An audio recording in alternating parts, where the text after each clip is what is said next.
Vous écoutez un message enregistré à l'église CVV Paris. Pour plus d'informations, visitez notre site internet cvvparis.fr.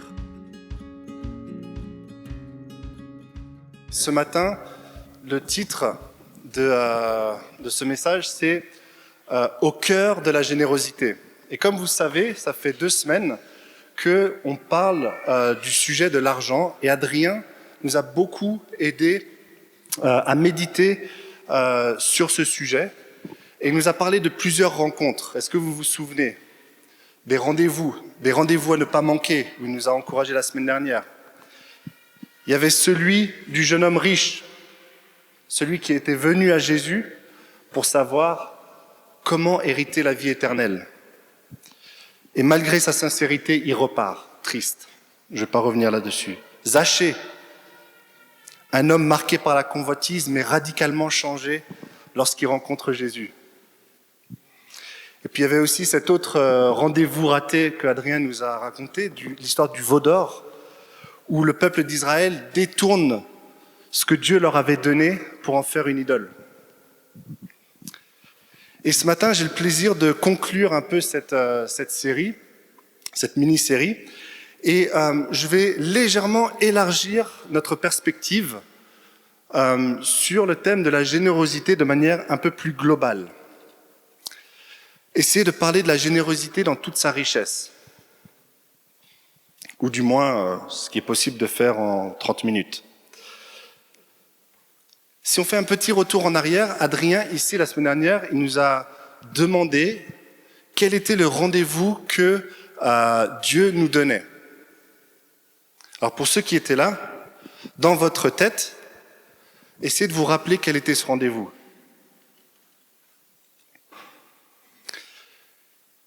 Une autre question, est-ce qu'il y a eu une suite ?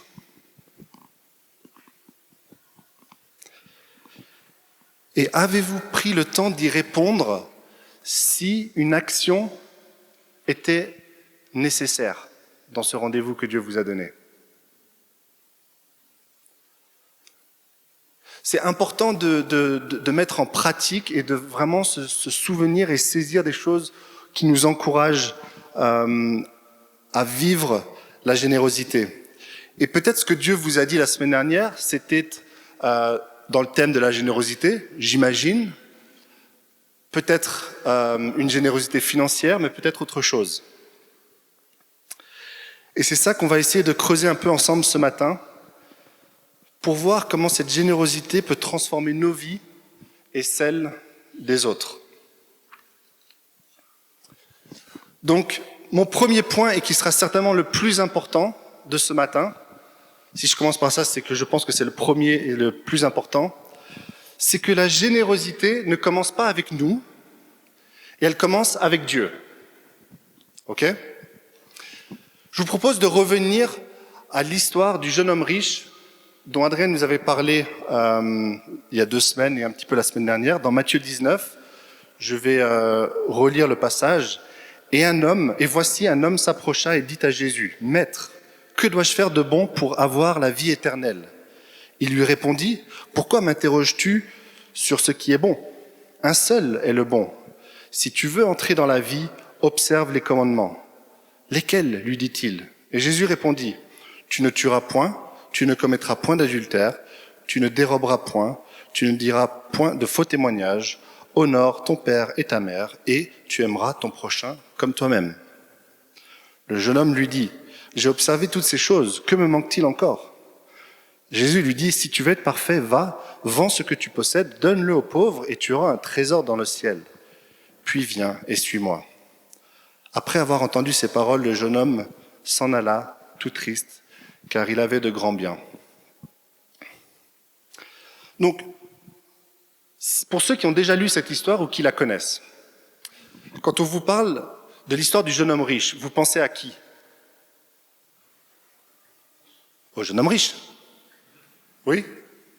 Bon, jusqu'à là, tout va bien. Le jeune homme riche, c'est celui qui vient vers Jésus, d'accord ? Et cet homme, aux yeux de la société, il avait tout. Il était riche financièrement, il avait visiblement un statut social plutôt élevé. A priori, il était moralement bon, sincère dans sa recherche, probablement de la vie éternelle. Et j'ai entendu un prédicateur assez connu qui s'appelle Tim Keller à propos de cette histoire et qui a dit « Est-ce que vous avez remarqué qu'il y avait un autre homme riche, le véritable jeune homme riche ?» Vous savez, l'autre protagoniste de l'histoire. Donc il y a le jeune homme riche et il y a le véritable jeune homme riche qui est Jésus. Et cette histoire, elle met en confrontation un réel contraste. Contraste, c'est un mot qu'il faut retenir pour ce matin, vous allez voir. Jésus, lui, possédait une richesse immense, et pourtant il a tout quitté. Il s'est dépouillé, il s'est incarné, c'est-à-dire qu'il est devenu un homme, et il a donné sa vie. Et ce que le jeune homme riche n'a pas pu faire en vendant les biens aux pauvres, comme lui avait dit Jésus, Jésus, lui, l'a fait pleinement. Donc Jésus, lui, symboliquement, il a tout vendu pour acheter ce qu'il aime, nous. Alors, quand on parle de la richesse de Jésus, on ne parle pas simplement d'or et de biens matériels. Bien au contraire, sa richesse est multiforme. Et c'est ça qu'on va un petit peu essayer de regarder. Elle est infiniment plus profonde, plus vaste et plus glorieuse que ce qui peut nous être offert par ailleurs. Et j'aimerais regarder à quelques facettes de cette richesse. Alors, la première facette que j'aimerais aborder, c'est la richesse de sa puissance. Alors je crois qu'on l'a chanté, ou même dans Colossiens, les versets qu'a lu Ben vont dans le même sens. Là, c'est Jean 1,3. Tout a été créé par lui. Lui, c'est Jésus, d'accord ? Rien de ce qui a été créé n'a été créé sans lui. Donc là, on regarde la facette de sa richesse qui est liée à sa puissance. Donc il est le créateur. Il détient l'autorité sur toute la création. Tout ce qu'on voit, enfin, presque tout ce qu'on voit de la création, porte sa signature. Et pourtant, un petit mot de contraste, comme je vous disais tout à l'heure. Il a choisi la vulnérabilité, celle d'un embryon dans le sein de sa mère, celle d'un bébé sans défense dans une mangeoire, celle d'un homme exposé à la fatigue, à la souffrance et à la mort. Deuxième facette, la richesse de Jésus dans sa gloire éternelle. Avant que Jésus devienne un homme, Jésus était dans une gloire céleste. Il partageait une communion parfaite avec le Père et le Saint-Esprit. Il était adoré par les anges dans une majesté immense. Et dans une des prières de Jésus qui nous est rapportée dans Jean 17, verset 5, donc c'est Jésus qui parle, quand il prie, il dit, il parle à son Père, « Glorifie-moi de la gloire que j'avais auprès de toi avant que le monde fût. » C'est fou, hein ? Et pourtant, contraste, il a renoncé à cette gloire pour prendre la condition d'un serviteur. Il a accepté l'humiliation, le rejet, la trahison, la croix qui était la forme la plus honteuse de mort et peut-être la plus difficile, enfin pénible, ouais, merci. Il s'est dépouillé de cet éclat. Troisième facette, la richesse dans son amour. Dans l'Épître aux Éphésiens, Paul nous dit que l'amour de Christ dépasse toute connaissance. Éphésiens 3, 18, vous serez ainsi à même de comprendre avec tous ceux qui appartiennent à Dieu combien l'amour de Christ est large, long, élevé et profond. Il y a une autre version qui dit long, bref, 4 dimensions, quoi. Il y a la profondeur en plus des 3 dimensions que je cherchais. Et Paul nous dit également dans Romains 5, et je paraphrase, que Dieu nous prouve son amour en ce que lorsque nous étions encore pécheurs, Christ est venu pour nous sauver. Et pourtant, Et pourtant, il a été haï, il a été abandonné, il a été crucifié par ceux qu'il venait justement sauver. Et au lieu de répondre par la colère sur la croix quand il était en souffrance, à 2 doigts de mourir, qu'est-ce qu'il dit ? Il dit « Père, pardonne-leur ». Moi, ça me donne des frissons un peu de ça. Dernière facette que j'aimerais regarder, richesse dans sa grâce. Ce matin, on a beaucoup chanté de la grâce de Dieu. Et Jésus, lui, est la source même de la grâce. Il n'est pas seulement la source, il est plein de grâce. C'est ce que Jean 1, 14 nous dit. Et sa grâce ne s'épuise jamais. Elle ne dépend ni de nos performances, ni de nos mérites. Elle est abondante, souveraine et gratuite. Pas de petits astérix en pied de page. Et pourtant, il a accepté, lui qui n'avait jamais péché, il a porté nos péchés. 2 Corinthiens 5, 21. Il a accepté de payer un prix qu'il n'avait pas à payer pour nous donner un pardon que nous n'aurions jamais pu mériter. Et c'est cette richesse de la grâce qui paye nos dettes, qui change notre position devant Dieu, qui réécrit notre histoire. Et cette grâce, elle continue aujourd'hui. Elle nous soutient, elle nous restaure et elle nous renouvelle chaque matin. Et c'est une des raisons pour laquelle c'est une des 3 valeurs qu'on a à CVV, de vivre et de communiquer la grâce de Dieu. Et donc ces contrastes-là, et pourtant, en fait, sont pour moi les clés du cœur de la générosité. Jésus, Dieu, détient toutes les qualités pour être généreux de manière parfaite. Et tous ces « et pourtant » sont des cadeaux que Dieu fait envers nous. Et donc, un premier point hyper important, deuxième point hyper important, c'est que notre générosité, la nôtre, elle ne doit pas naître, elle ne naît pas d'une culpabilité ou d'une pression extérieure.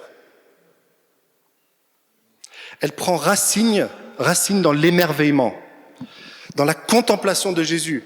Promis, j'avais rien dit à Ben tout à l'heure quand il a partagé. Contempler Jésus, le véritable jeune homme riche qui a tout quitté pour nous.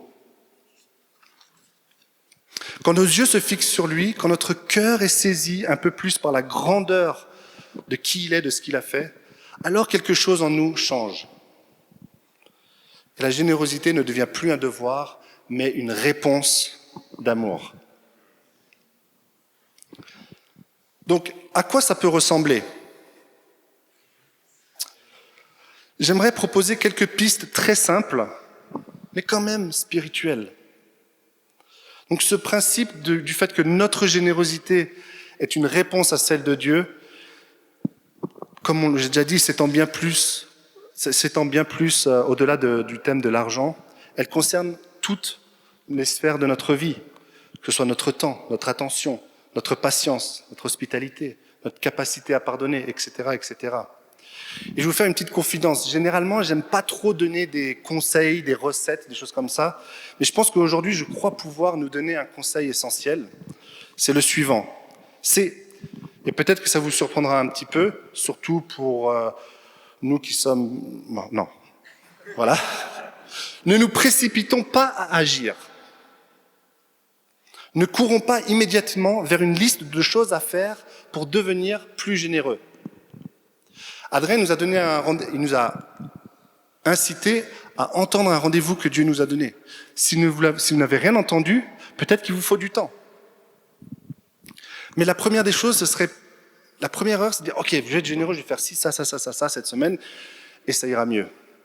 À la place, cet effort qu'on aurait voulu mettre dans créer une liste, on pourrait la mettre dans prendre du temps pour tout simplement contempler Jésus. Et comment on peut faire ça ?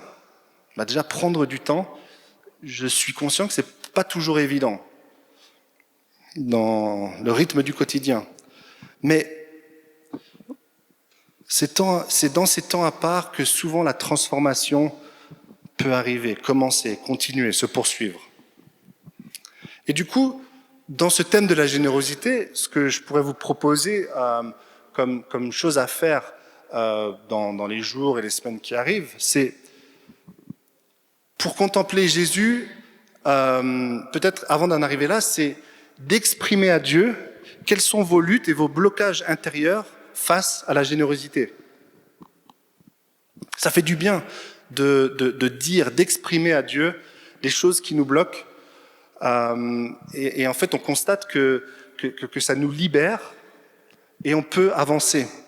Et on peut demander au Saint-Esprit, comme on a fait ce matin aussi, de nous révéler une facette spécifique de sa générosité qui nous parlerait particulièrement pour notre situation aujourd'hui ou celle de demain. Et puis, laissons-nous imprégner, toucher par la beauté du don de Jésus. Pas pour produire juste une émotion passagère, mais pour quelque chose qui nous mûrisse, qui nous enracine. Et alors là, maintenant, après tout ça, vient le temps pour éventuellement des actions concrètes.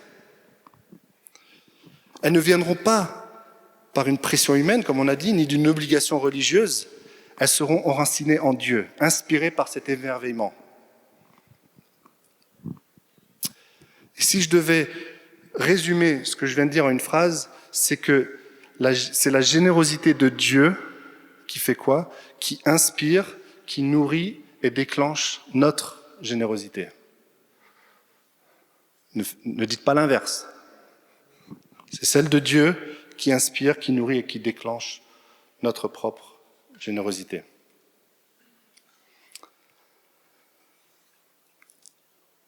Alors, ayant dit tout ça, est-ce que c'est clair ? Ouais ? Bon. La suite de ce que je vais dire s'inscrit dans ce que je viens de dire maintenant. D'accord ? Donc, voilà. J'aimerais nous poser une petite problématique, peut-être un petit peu philosophique.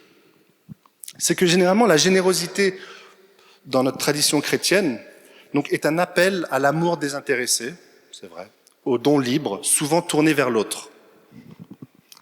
Et cette générosité, elle est inséparable du commandement de Jésus, qui est le suivant : tu aimeras ton prochain comme toi-même. Matthieu 22, 39. Et alors, les questions que j'ai, c'est que signifie ce prochain ? Ce prochain est-il forcément un extérieur à soi ? Peut-on être généreux envers soi-même ? Et quid des personnes pour qui la relation à l'autre peut représenter un défi ? Et du coup, j'aimerais qu'on réfléchisse un petit peu aux formes, peut-être des limites de la générosité, voir si elle est uniquement relationnelle ou est-ce qu'elle peut s'exercer autrement. Donc, la première des choses que j'aimerais dire en réponse à ces questions, c'est que la Bible ancre profondément la générosité dans une relation concrète à l'autre. C'est les paroles de Jésus, là, dans Matthieu 25, 35. « Car j'ai eu faim et vous m'avez donné à manger. J'ai eu soif et vous m'avez donné à boire. J'étais étranger et vous m'avez accueilli. » Et ça continue. Là, Jésus, lui-même, s'identifie aux plus pauvres et le don fait à eux devient un don qu'on fait à Dieu lui-même. Dans la parabole du bon samaritain, le docteur de la loi, là, justement, il demande à Jésus qui est son prochain. Dans ce commandement, tu aimeras ton prochain comme toi-même. Et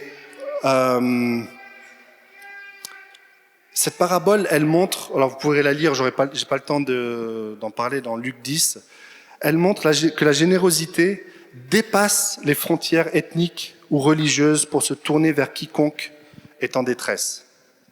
Et ça, peut-être que pour le commun des mortels, c'est la facette de la générosité dans la tradition chrétienne qui est la plus, peut-être qui nous saute aux yeux en premier. Donc c'est pas seulement des idées, mais c'est une action. Ce sont des actions vers celui ou celle qui sont dans le besoin. Okay ? Mais réduire la générosité à la réponse à un appel matériel ou visible serait réducteur. Il existe une forme de générosité qui consiste à donner sans que l'autre soit dans le besoin, simplement par amour ou souci de la relation. Ce que je viens de dire là n'est pas vrai pour le point de juste d'avant, mais vous voyez ce que je veux dire. Offrir son temps, son attention, un geste, un mot, sans que l'autre ne le réclame, ni nécessite objectivement un acte généreux. Et Paul, dans Romains 12, il exhorte les chrétiens à une générosité constante. Je lis le verset, Romains 12, verset 10. « Par amour fraternel, soyez pleins d'affection les uns pour les autres, par honneur, usez de prévenance réciproque. » Ici, la générosité prend la forme de prévenance, de délicatesse dans la relation, pas forcément de secours. Prévenance, il y a cette notion de prévenir, aller au-devant des besoins, au-devant de la personne, de ses désirs.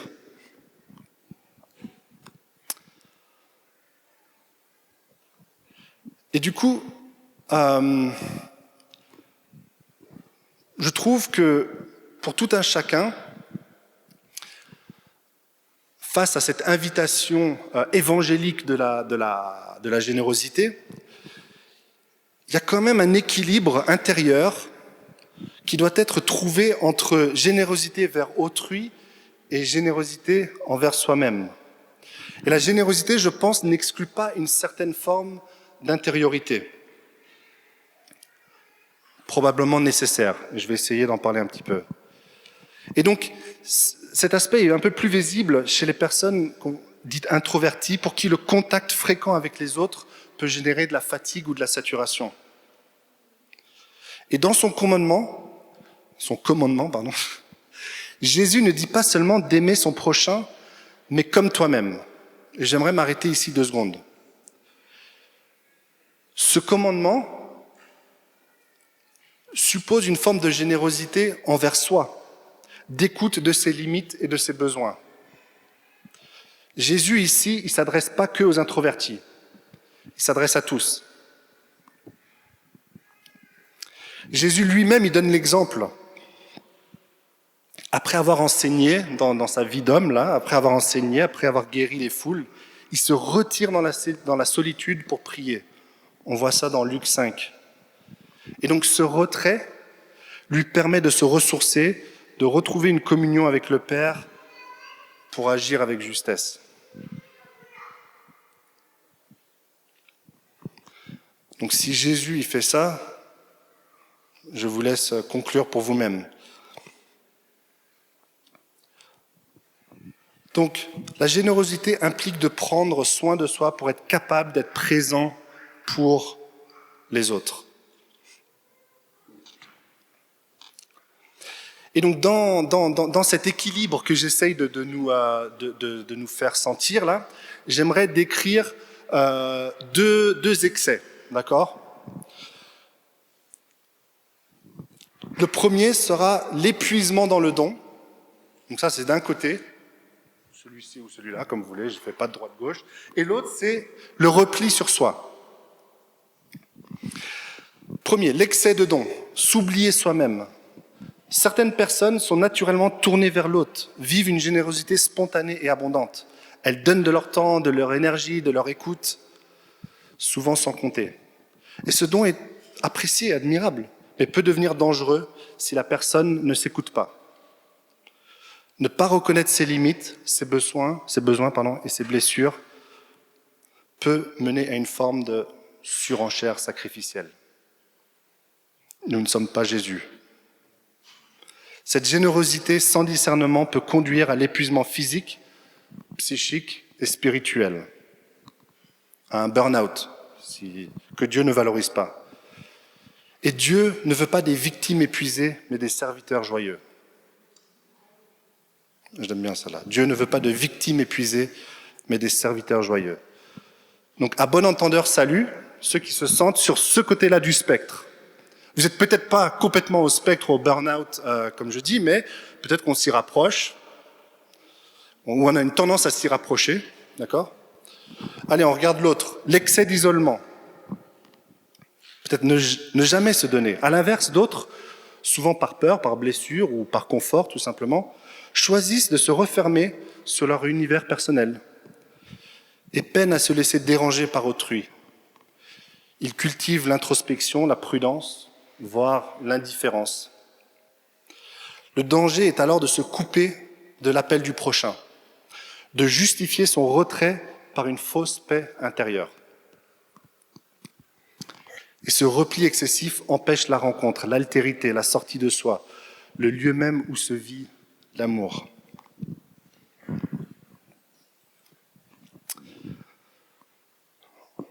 Vous savez où vous êtes sur ce spectre, vous pouvez identifier où vous êtes sur ce spectre, et du coup, je vous invite à considérer ces deux extrêmes, et puis d'essayer de trouver l'équilibre qui est dans votre appel. Et si là, je suis au milieu, là, il y a un côté et de l'autre, l'équilibre n'est pas forcément pile poil au milieu. Celui que vous êtes, il est peut-être là, et c'est un don que Dieu vous donne, mais vous êtes bien, vous écoutez à la mesure de ce dont vous avez besoin, etc. Donc chacun, on est appelé à ne pas arriver dans ces extrêmes, mais de trouver le bon point d'équilibre qui correspond au don et comment Dieu nous a fait. Et du coup, quand on parlait du prochain, est-ce qu'il n'y a plus de slide ? Ah, punaise, ça doit être dur à suivre, non ? J'ai passé 1 heure hier soir à faire ces trucs pour essayer de nous aider à suivre. Bon. Désolé. Ça aurait été plus simple avec. Promis, il y avait des bullet points. Vous savez, les trucs qui... Je comprends rien à ce que vous dites là, mais il y a un brouhaha général, mais je sens que... Bon, allez, on continue. Notre prochain, on a beaucoup vu, c'est souvent un être humain, alors un autre, soi-même, dans un bon équilibre, comme j'ai essayé de le dire. Mais notre prochain aussi, peut être Dieu lui-même. Dans Marc 12, il y a cette histoire où Jésus, il est là et il est en train d'observer des gens assez riches venir mettre de l'argent dans le temple, et puis dans le tronc qui était là pour récolter de l'argent. Et puis il y a cette veuve qui vient et qui met 2 sous, qui représente un quart de sou, je crois. Bref, pas beaucoup, mais qui représente tout ce qu'elle avait besoin pour vivre. Cette veuve, elle n'était pas en train dans l'acte qu'elle faisait, elle n'était pas en train de venir et le donner à une personne. Elle le donnait à Dieu. Donc elle faisait preuve de générosité vis-à-vis de Dieu. Notre prochain peut être un inconnu. Notre prochain peut être un collectif.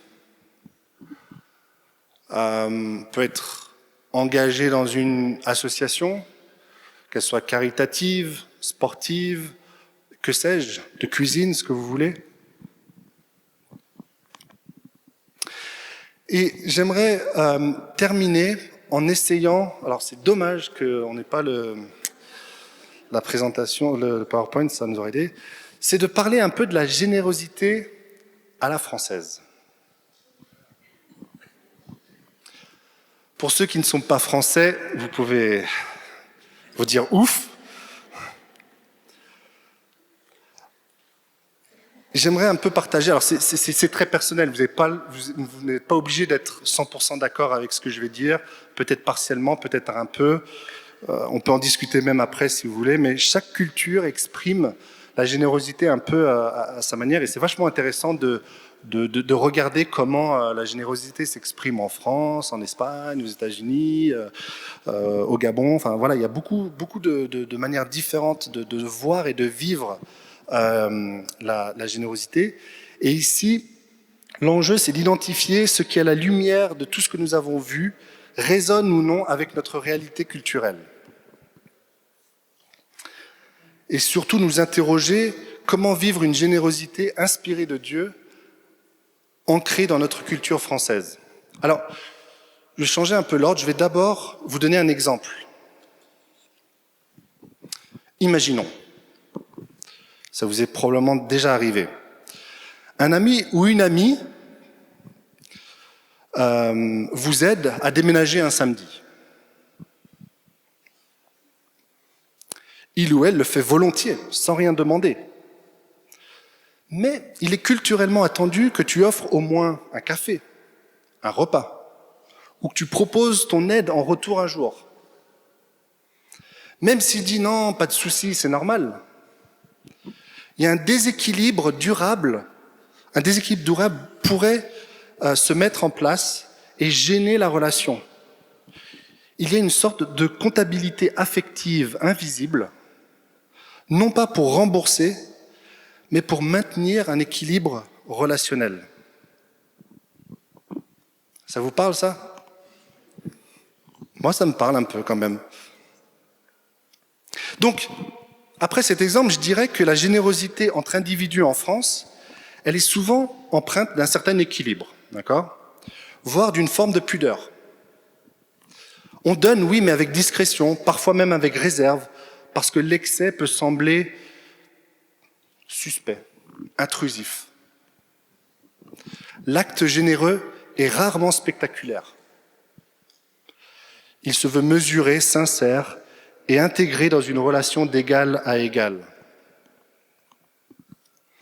Et donc ça traduit un attachement de notre culture à la réciprocité implicite. On ne le dit pas, mais c'est des choses qu'on ressent dans la dynamique de la relation. Et du coup, la générosité à la française sous-entend subtilement une certaine forme de redevabilité. En France, recevoir peut parfois mettre mal à l'aise, car cela peut créer un sentiment de devoir, même si ce n'est pas exprimé. La générosité s'inscrit donc dans une dynamique de renvoi d'ascenseur. On n'attend pas une contrepartie immédiate, mais un équilibre à moyen ou long terme. Ne pas rendre, même symboliquement, peut troubler cet équilibre relationnel. Ayant dit ça, j'en fais pas non plus une généralité, et c'est tout le temps comme ça. Bien sûr, l'intention, il y a de nombreuses manières de ne pas toujours être intéressé. Il existe des élans sincères et spontanés et désintéressés. Mais il y a ce truc dans notre culture qui peut venir chatouiller notre générosité, la manière dont elle s'exprime. Et je pense qu'apprendre à intégrer des choses de la générosité de Dieu peut venir bousculer, perturber des gens qui, même entre nous, même avec des collègues, des amis, qui ne sont pas forcément chrétiens, mais qui peut être vraiment très fort. Alors, je vais chercher un truc sur mon téléphone, un truc, les slides qui ne s'affichent pas, parce que j'avais écrit quelque chose qui n'était pas dans mes notes, ici. Et j'ai presque fini.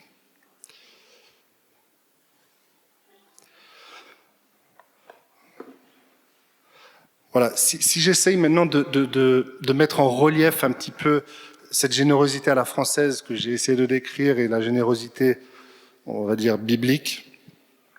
Donc le fondement et l'inspiration de la générosité, d'une part pour la culture française, provient d'une réciprocité implicite, comme je l'ai dit. Et quand on la met en face de l'amour, de la générosité biblique, c'est un amour gratuit de Dieu. Elle est aussi inspirée d'un équilibre relationnel. En France, on va dire « je te donne, tu donnes, nous restons égal à égal ». Contre la contemplation du don de Jésus, sans condition et sans attente de retour. Notre relation au don. En France, le don est souvent accompagné d'un geste symbolique en retour, alors que dans la générosité biblique, on parle d'un don qui peut rester unilatéral. Dans la culture française, recevoir sans rendre peut créer un malaise, une dette invisible. Alors que dans la générosité biblique, recevoir fait partie de l'humilité et de la grâce. C'est pas toujours facile de recevoir quelque chose, mais c'est une certaine forme d'acte spirituel.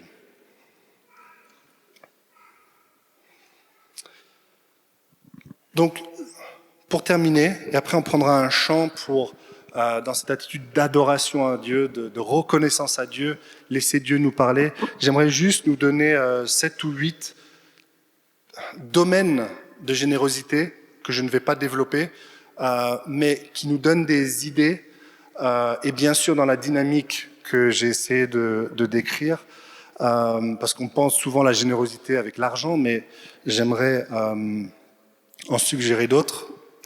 Il y a la générosité dans nos paroles. Il y aurait beaucoup de choses à dire, mais nos mots peuvent construire ou détruire.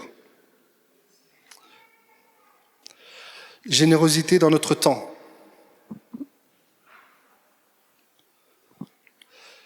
Générosité dans l'accueil et l'hospitalité. Générosité, bien sûr, matérielle et financière, elle en fait partie. La générosité dans la prière et l'exercice de nos dons. La générosité dans le pardon.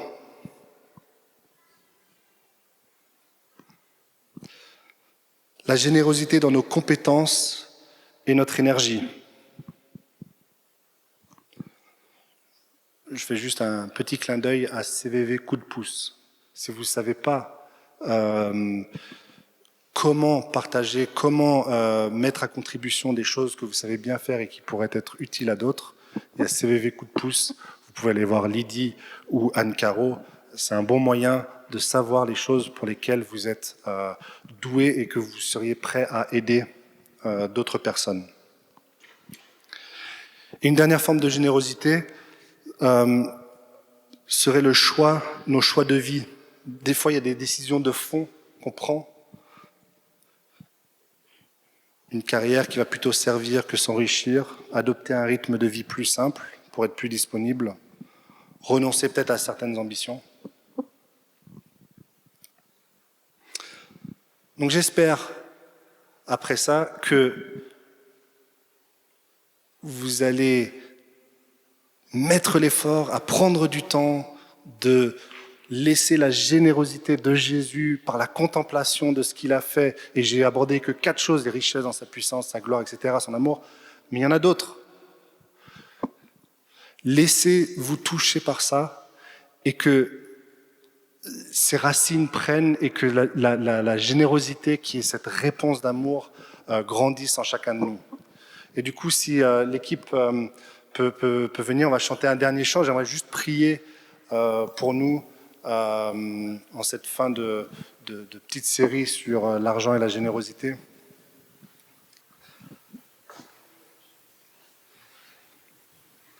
Jésus, tu es généreux. Tu es généreux parfaitement.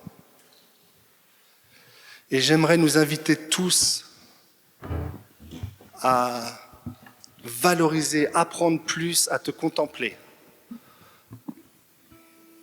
pour nous laisser transformer de l'intérieur et être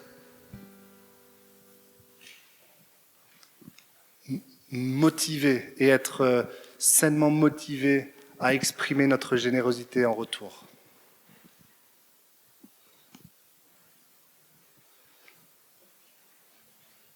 On est conscient des influences culturelles, même peut-être familiales, peu importe. Mais ton esprit, toi le Dieu, 3 fois saint, tu te révèles à nous et tu peux nous aider à trouver cette forme de générosité qui est une réponse à ta générosité parfaite. Et encore merci. Merci pour le don de toi que tu as fait. On ne pourra jamais imaginer le prix que tu as payé. Mais justement, on veut contempler, on veut saisir encore et encore ce que ça veut dire, se laisser transformer. On te rend gloire, Seigneur Jésus, toi le roi des rois. Amen.